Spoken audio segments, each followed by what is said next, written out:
चित्र वर्णन।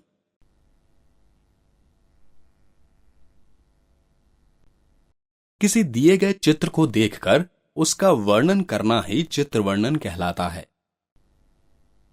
चित्र वर्णन द्वारा विद्यार्थियों की सूक्ष्म अवलोकन क्षमता, स्वतंत्र मौलिक सृजनात्मक अभिव्यक्ति एवं भाषागत क्षमता का मूल्यांकन किया जा सकता है।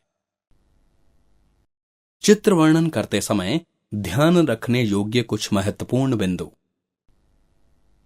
चित्र को ध्यान से देखिए। चित्र में दिखाए गए दृश्य की पृष्ठभूमि के आधार पर उससे संबंधित रूपरेखा बना लीजिए।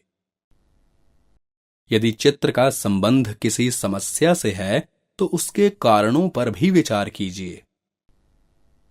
चित्र में दर्शाए गए दृश्य के अंतर्गत मुद्रित व्यक्तियों, वस्तुओं, प्राणियों आदि का ही वर्णन करना चाहिए। चित्र वर्णन की भाषा सरल, प्रभावशाली, सहज तथा सुबोध हो। चित्र से मिलने वाले संदेश अथवा प्रेरणा का भी उल्लेख करें। चित्र वर्णन संक्षिप्त एवं सारगर्भित हो। उसमें वर्णन का अनावश्यक विस्तार न हो। आगे चित्र वर्णन के कुछ उदाहरण दिए गए हैं, उन पर ध्यान दीजिए तथा चित्र वर्णन का अभ्यास कीजिए। उपयुक्त चित्र में पल्स पोलियो टीकाकरण कार्यक्रम को दर्शाया गया है। इस अभियान के अंतर्गत देश में अनेक स्थानों पर स्वास्थ्य विभाग के डॉक्टरों द्वारा बच्चों को पोलियो का टीका लगाया जाता है और दवाई मुफ्त पिलाई जाती है।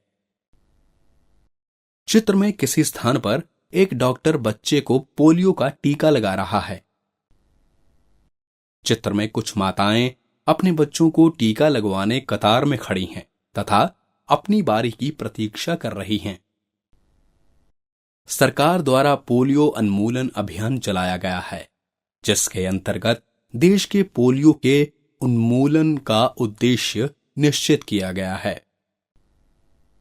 अनेक समाजसेवी संस्थाएं लोगों में इस संबंध में जागरूकता ला रही हैं, जिसके कारण पोलियो जैसे भयंकर रोग के प्रति सावधानी बढ़ गई है और माताएं अपने बच्चों के साथ इस अभियान में बढ़ चढ़कर भाग लेती हैं।